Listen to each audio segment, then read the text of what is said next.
Black Diamond Death by New York Times and USA Today best-selling author Cheryl Bradshaw. You can fool all the people some of the time, and some of the people all the time, but you cannot fool all the people all the time. Abraham Lincoln. Chapter 1. The air was calm, but Charlotte Halliwell was restless.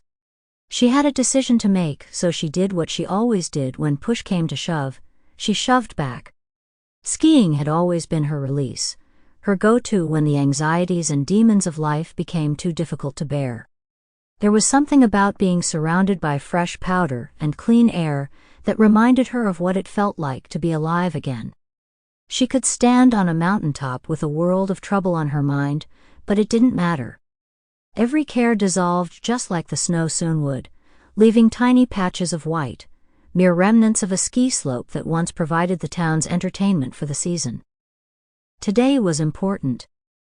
Today was the day Charlotte would have lunch with Audrey, her sister, and reveal a grave secret she'd kept to herself, until today. Rounding the last narrow pass on the ski slope, Charlotte traveled downhill through the trees. But something was wrong. Something didn't feel right. Her tongue had gone numb. When her teeth brushed against it, she felt nothing, like it wasn't even there, and her throat was inflamed with an intense burning, like a strand of lit matches was pressed hard against it. Charlotte wondered if she was getting sick.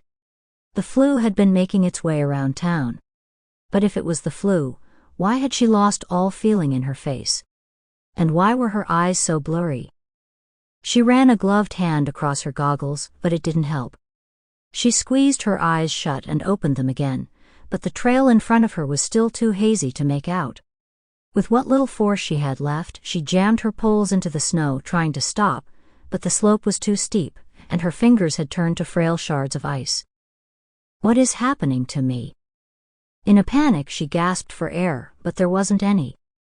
She tried to cry out, but she was alone, and in her hysteria she realized she'd felt a similar feeling once before, and she knew what it meant.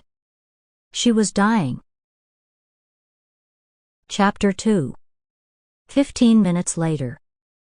The car skidded across the road, making an RRRT sound, the kind of sound that propelled people from their chairs into the window to catch a glimpse of the potential train wreck outside.